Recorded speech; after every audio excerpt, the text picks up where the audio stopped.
자, 하에서 배우는 거는 처음 배우는 게 집합과 명제라 그래서 뭐 과거에 어디선가 스쳐 지나가면서 본 적이 있는 내용일 수도 있는데 어쨌든 약간 말장난스러운 내용을 담고 있는 거고, 그래서 조금 낯설게 느껴질 수도 있는데 어렵진 않고요. 그리고 요 파트가 직접적으로 너네 앞으로 고등학교 3년 동안 공부에 영향을 주는 건 아니야. 관련된 내용이 직접적으로 나오진 않아. 근데 여기서 파생되는 개념을 이용해서 문제에 접근하는 그런 문제들이 많은 그런 파트예요. 그러니까 개념적인 걸 굉장히 많이 나오기 때문에 하나하나 단어를 조금 신경 써서 봐두는 게 좋다. 자, 첫 번째 배우는 거는 집합과 원소라는 친구야. 집합은 거기 뭐라고 적혀있지? 용진이가 읽어볼래?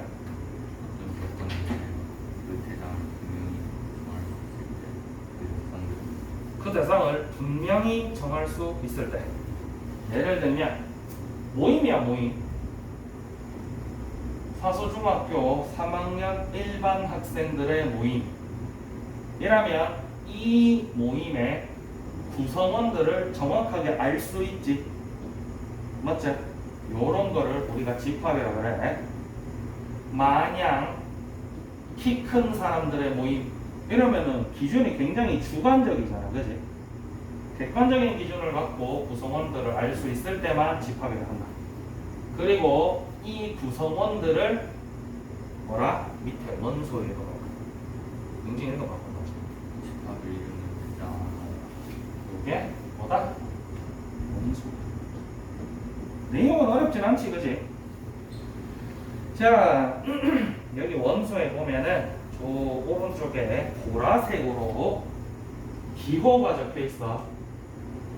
이렇게 적혀 있는데, 먼저 이 친구부터 보자. 각각의 집합들은 우리가 기호로 나타냈을 때 알파벳 대문자로 나타내게 됩니다. 그래서 보통 그냥 ABCD 많이 써. X라 쓰는 경우도 있고, 뒤에 함수 파트 넣어보면 X라고 써요. 이 앞에 있는 친구들 알파벳 소문자는 원소 기호예요. 얘는 집합 기호, 얘는 원소. 그래서 예를 들면 어떤 집합이 10 이하의 자연수들의 모임이다 라고 하면은 숫자 2라는 거는 이 모임에 들어가 있지. 그러면 우리가 요렇게 표시를 해준다. 얘 같은 경우는 사실 뭐가 들어갈지 몰라서 미지수 A로 쓴 거고, 우리가 알고 있을 때 요렇게 적어주면 되겠지. 집합은 기호로부터 이 긴 거를 여기다 쓸 수는 없잖아. 보통 기호로 나타내게 되고, 그랬을 때 요렇게 세 발 달린 친구를 원소 기호라고 하고, 숫자 2는 이 집합 A의 원소이다 라는 걸 의미하고 있는 거야. 11 같은 숫자는 이 집합 A에 포함되지 않겠지. 포함되지 않을 때는 요 기호에다가 요렇게 사선을 쳐주면 된다. 오른쪽에서 왼쪽으로 내리면 돼. 오른쪽에서 왼쪽 크게 중요한 건 아닌데 뭐 왼쪽에서 이거 반대로 했다고 학교 선생님이 틀렸다 그러진 않거든. 기왕이면 그러면 움직이시겠지. 자, 밑에 집합의 표현 원소 나열법 은서가 읽어봐. 집합을 속하는 모든 원소를 나열하여 집합을 나타낸다. 자, 우리가 요렇게 생긴 집합이 있다 치자. 이 집합을 A라고 할게. 그러면 이 집합은 A는 해서 괄호 치고 1, 2, 3, 4 이렇게 해서 어디까지? 10까지 요렇게 적어주면 우리가 요렇게 쓰는 표기법을 원소 나열법이라고 하는 거야. 그 밑에 조건제시법 또 원소가 읽어봐. 집합에 속하는 모든 원소들이 갖는 공통적인 분제를 조건으로 제시하여 집합을 나타낸다. 아까 아까 선생님이 뭐라 그랬지? 10 이하의 자연수의 모임을 A라고 할 거라 그랬어. 이게 이 집합에 있는 원소들이 공통적으로 가지고 있는 성질이지. 이 성질을 한글로 적을 때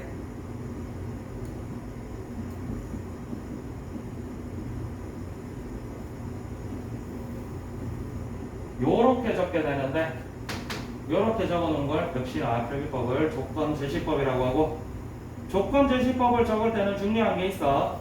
뭐 처음에 배울 때 이거 잘 배워야 돼. 바하 기준으로, 조건 제시법은 반드시 바하가 들어가. 바하 기준으로 앞에 있는 친구는 실제로 들어가는 원소들의 형태를 얘기를 하고, 뒤에 있는 미지수뿐만 아니라 이 이하는 한 문장이야. 사실상 바하 기준으로 요것 따로거든. 이게 너네 막 쓰다 보면 나중에 맨날 x by x 그러니까 얘가 세트인 줄 알았는데 얘가 세트가 아니야. 요 뒷부분은 요 미지수에 대한 설명이 나와 있어. 미지수에 대한 조건이. 그래서 예를 들면 어떤 집합 B가 있는데,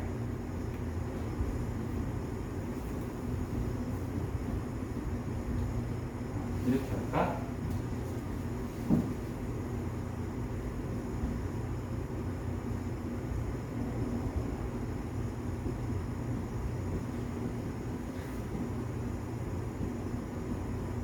극단적으로는 이렇게도 나올 수 있다라는 거예요. 여기도 x가 아니고 여기도 x가 아니지. 알겠나? x바 x라고 자주 볼 뿐이지 바하 기준으로 앞부분 뒷부분이라는 거야. 그러다 보니까 무조건적으로 바하 기준으로 x만 나올 필요는 없는 거야. 그래서 이렇게 돼 있으면은 요게 이 미지수의 조건이지. 심지어 미지수도 그냥 x의 조건이 아니고 3x의 조건으로 나와 있지. 그럼 이걸 토대로 너네가 x의 조건을 이용해서 x를 찾아야 되겠지. 그러면 12하의 3의 외수라는 건 3이랑 6이랑 9밖에 없어. 네, 얘네들이 심지어 그냥 x도 아니고 3x야. 그럼 실질적인 x는 1이랑 2랑 3이겠지. 근데 이 집합 B의 원소들은 1, 2, 3이 그냥 들어가는 것도 아니고 요렇게 해서 들어가야 돼. 그러면 1을 넣으면 얼마? 2를 넣으면 얼마? 3을 넣으면 얼마? 실제로 요렇게 돼 있는 조건 제시법을 원소 나열법으로 만들어주면 이렇게 되거든요. 요 조건 제시법을 정확하게 처음에 잘 배워놔야 나중에 해야 돼. 자, 뭐 밑에 보면은 벤 다이어그램 적혀 있는데 유진이가 그랬어. 그림인데 이 그림 어떻게 그리냐면 약간 타원형으로 그린 다음에 여기가 비어 있어. 얘는 지금 집합 기호가 뭐예요? B. 그럼 여기다가 집합의 기호를 적어주고요. 요 안에다가 여기 있는 각각의 원소들을 요렇게 넣어주면 요게 바로 벤 다이어그램이다. 안 어렵지? 물론 뒤에 가면은 저 벤 다이어그램을 여러 가지 집합들을 한꺼번에 그림으로 나타내야 되는 경우도 있고, 예를 들면 뭐 집합이 이렇게 막 3개를 한 번에 그려야 될 수도 있어. 1 있고 여기 뭐 2 있고 여기 3 있고 여기 7 있고 11 있고 5 있고 9 있고 막 이래 될 수도 있단 말이야. 요런 그림들도 그리는 걸 배울 거야. 뭐 그림 보면 알겠지만은 요 가운데 부분은 A에도 속하고 B에도 속하고 C에도 속하지. 그럼 요 숫자 2는 A, B, C에 공통으로 들어있는 원소가 되고, 요런 식으로 너네가 집합을 가지고 그림을 그려야 되고, 여기서 조금 더 나아가면 실제로 뭐가 들었는지는 잘 모르는데 여기에 원소 몇 개 있고 여기에 원소 몇 개 있고 요런 식으로 접근해야 되는 문제도 나와요. 그래서 실제로 너네가 이 파트에서 가장 비중 있게 문제 풀 때 다루는 건 사실은 벤 다이어그램이지. 왜? 오른쪽에 넘어가서 집합의 원소의 개수를 너네가 이제 앞으로 계속 구할 거거든. 그래서 아까 얘기했다시피 벤 다이어그램 상으로 원소 개수를 보는 문제를 제일 많이 보게 될 거야. 원소의 개수에 따른 집합의 분류는 유한 집합, 무한 집합, 공집합이 있어. 먼저 유한집합. 유한집합은 말 그대로 원소의 개수가 유한한 집합. 뭐 쉽게는 눈에 보이는 친구부터 시작해서 안 쉽게는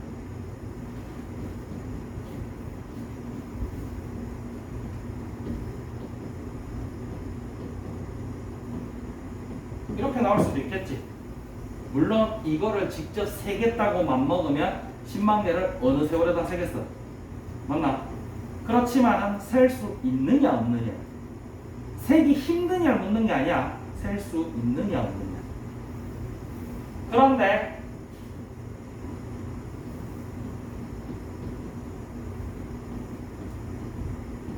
이렇게 돼버리면 어떻게 돼? 끝이 없지.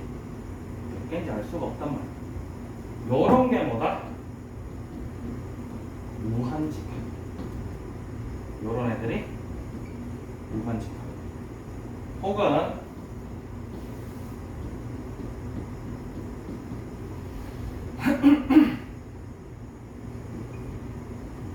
가지 말고 그냥 쉽게 하자.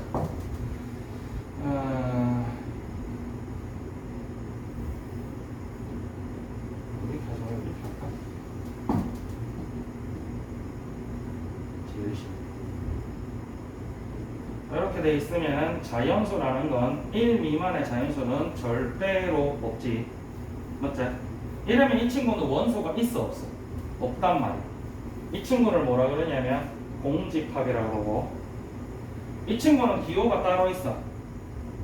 동그라미에다가 역시나 오른쪽 위에서 왼쪽 아래로 이렇게 생긴 거 공집합이야. 근데 여기 중요한 게 뭐냐면 이 친구 우리 이렇게 원소 나열법으로도 나타낼 수 있거든. 괄호를 치긴 하는데 안에 원소가 있어 없어? 없단 말이야. 비워. 요렇게도 표현하고 요렇게도 표현하는데 얘네가 왜 문제가 되냐면 요렇게 돼 있는 친구는 공집합이 아니다. 공집합이라는 기호를 원소로 갖고 있는 집합이지. 그래서 얘는 공집합이 아니야. 이것도 아니라. 요것 때문에 나중에 조금 헷갈려. 자, 유한집합의 원소의 개수. 얘 같은 경우는 지금 원소 개수가 몇 개지? 그러면 우리가 기호로는 N, A 이런 식으로 적고 몇 개? 요렇게 적어주면 된다. 요게 원소의 개수다. 당연히 무한집합은 원소의 개수가 무한개이기 때문에 모르지. 원소 개수를 안 물어요. 공집합은 원소의 개수가 몇 개? 몇 개? 없어요. 뭐라 그래야 돼? N, D는 0이다. 새삼스럽진 않지? 뒤에 넘어가자. 부분집합.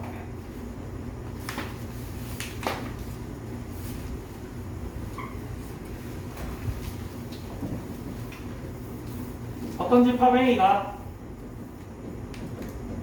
이렇게 있고 어떤 집합 B가 이렇게 있어. 그러면 이 집합 B에 있는 모든 원소가 집합 A에도 있지. 맞나? 이런 경우에 집합 B는 집합 A의 부분집합이다 라고 얘기를 하고 기호는 이렇게 쓴다. 아까 원소 기호에서 중간에 짧게 빠졌지, 그지?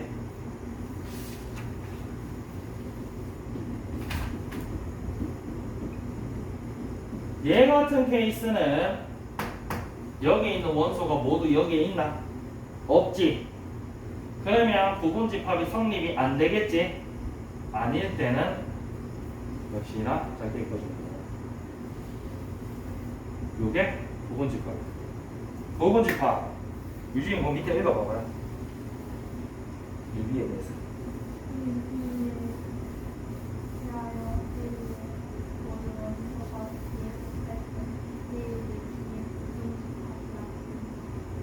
라는 얘기다.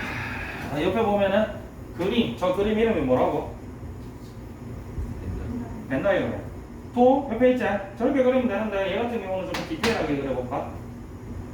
B 같은 경우는 안에 1, 3, 4가 있어. 요 1, 3, 4가 A에도 전부 다 들었지? 그러면 B가 A의 부분집합이란 말이야. 그러면 벤 다이어그램으로 기준으로 요렇게 나옵니다. 그릴 수도 있다. 물론 얘까지 포함하기 시작하면 그림이 조금 타원형으로 그리기가 힘들어지겠지. 이렇게 좀 괴랄하게 그려야 되는데,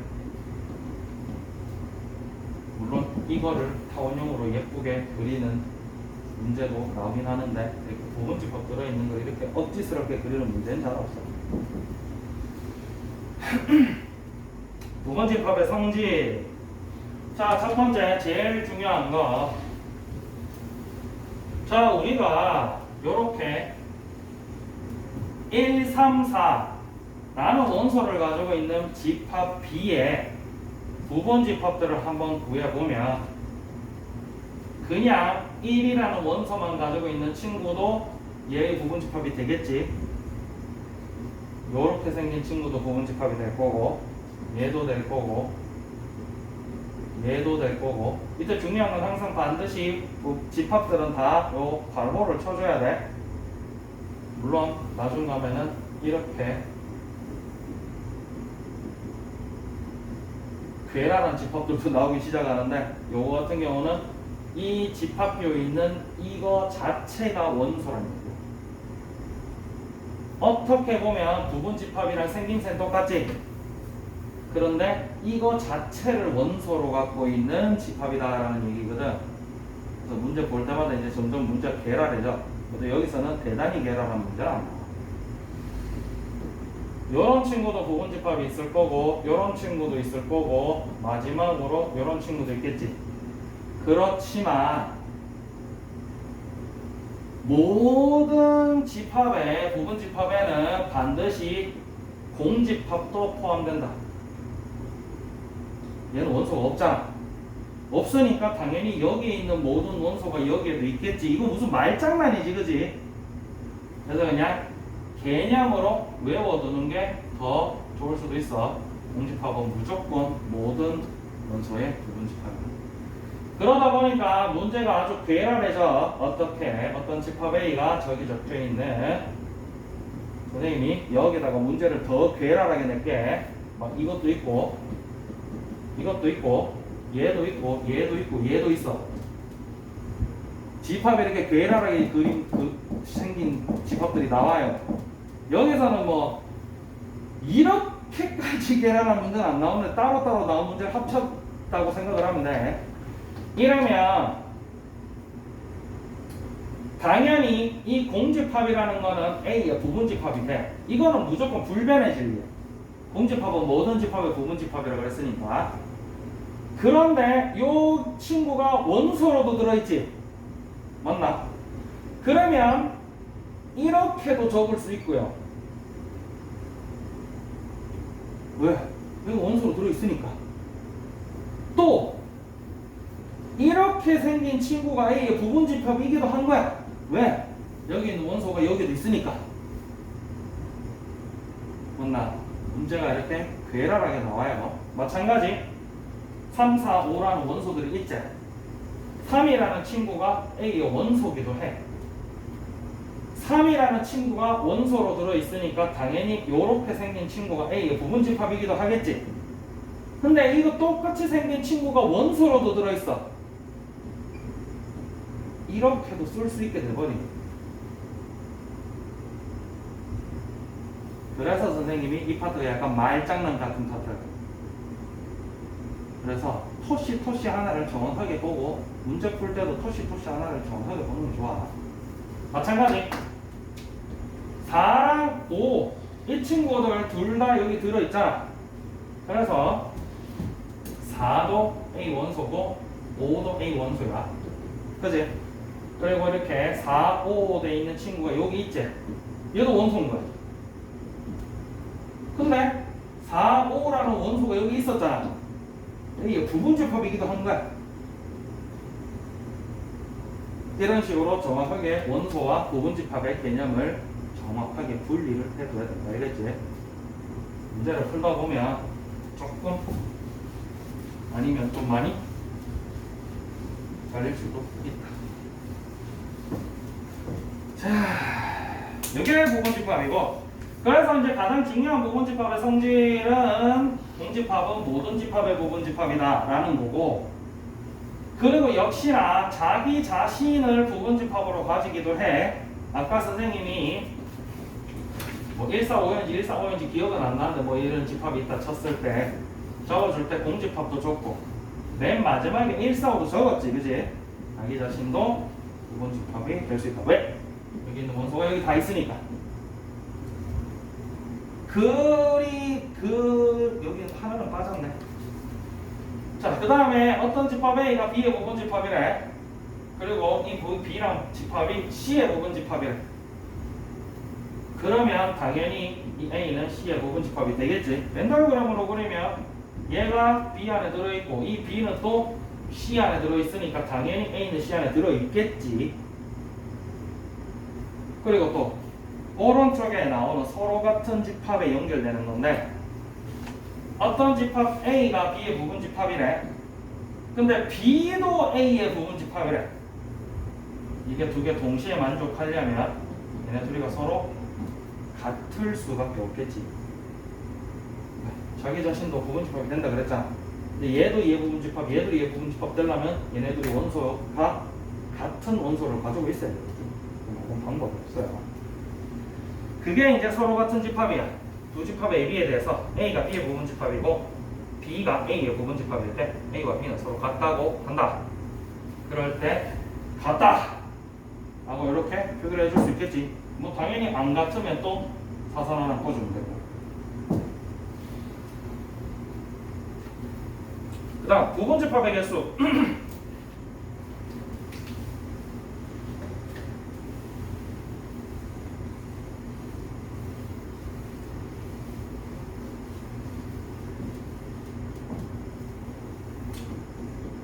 또 쓸게.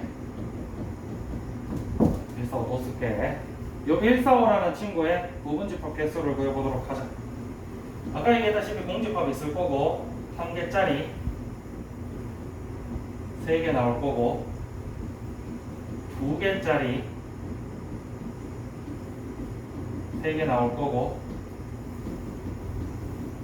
3개짜리 1개 나오고. 부분집합이 총 몇 개가 나왔지? 발로 떼면 눈알이지, 그죠? 몇 개? 8개. 맞나? 원소의 개수는? 자, 그래서 우리가 부분집합의 개수는 2의 K 승계다. 이때 이 K가 원소의 개수야. 그래서 얘는 원소의 개수가 3개니까 몇 개? 2의 3승계. 그래서 8개가 나왔지. 일종의 공식이야. 왜 2의 n승계인지는 뭐 증명하는 방법이 있기는 해. 근데 이 증명하는 방법이 너네 나중에 뭐 한글과 통계 배울 때 거기 뭐 뽑기하고 막 그런 것까지 연계되는 거라서, 그래서 특별하게 설명은 따로 나와 있지는 않아. 맞지? 그 다음에 위에 부분집합 개수에서 잠깐 빼먹고 넘어갔던 진부분 집합까지 땡겨서 얘기를 하면, 우리가 이렇게 많은 부분집합들 중에 자기 자신이 있잖아. 얘 빼고 나머지만 진부분집합이다 라고 얘기를 해. 그래서 진부분집합을 구해라 그러면 자기 자신 빼고 나머지 개수를 구하면 되겠지. 그러다 보니까 모든 집합은 일반적인 부분집합 개수에서 진부분집합 구하라 그러면 자기 자신 한 개만 빼게 되잖아. 그러니까 당연히 진부분집합의 개수는 이렇게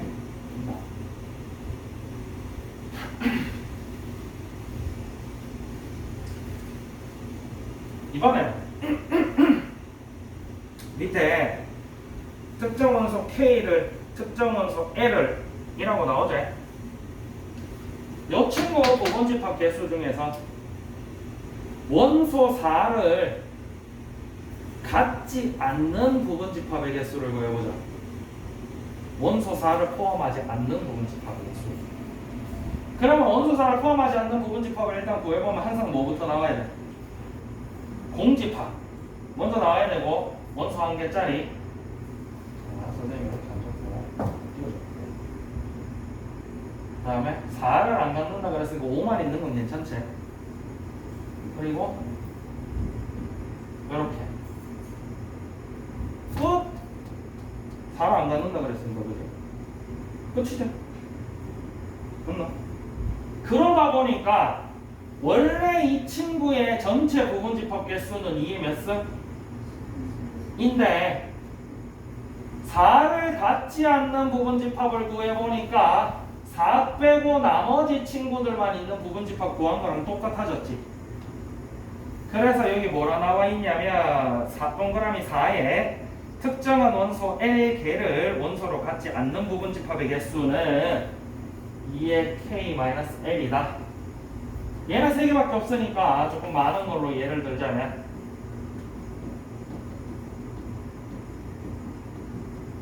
이렇게 원소 6개짜리 집합이 있는데 이 친구의 부분집합 중에서 2도 빼고 4도 빼자. 그러면 남은 원소의 개수가 몇 개야? 4개지, 그지? 그러다 보니까 이 4를 원소로 갖지 않는 부분집합의 개수를 구해라. 그러면 2에 6 빼기 2승이 된다는 얘기죠. 나머지 원소수. 그 다음에 특정 원소를 반드시 갖는 부분집합의 개수도 똑같지? 2의 n-k입니다. 맞나? 왜? 우리가 아까 4를 갖지 않는 부분집합을 구했지. 근데 4를 반드시 갖는 부분집합은 4를 안 갖는 부분집합에 강제로 4를 넣어주면 4를 포함한 부분집합들만 돼버리죠. 그러다 보니까 실제로 구하는 거는 아까 갖지 않는이나 갖는이나 개수 구하는 방법은 동일하다. 되겠나? 그러다 보니까 이렇게 나오고 이렇게 나오는 거지. 이걸 좀 더 응용하면 8개짜리 집합에서 2, 3은 갖지 않고 4, 5는 반드시 포함하는 부분집합의 개수를 구해라 라고 해버리면 2, 3, 4, 5를 다 빼고 부분집합을 구하면 된다는 얘기야. 공집합 1, 6 이런 식으로 구한 다음에 여기다가 다 강제로 4, 5를 넣어주면 2, 3은 갖지 않고 4, 5는 반드시 포함하는 부분집합 개수가 나왔지. 그러다 보니까 계산할 때 마찬가지 2에 n-k-l 이런 식으로 수식으로 적게 되지. 수식에 큰 의미는 없어. 결국 우리가 계산할 때는 그냥 2의 4승 이렇게 계산하게 되겠지.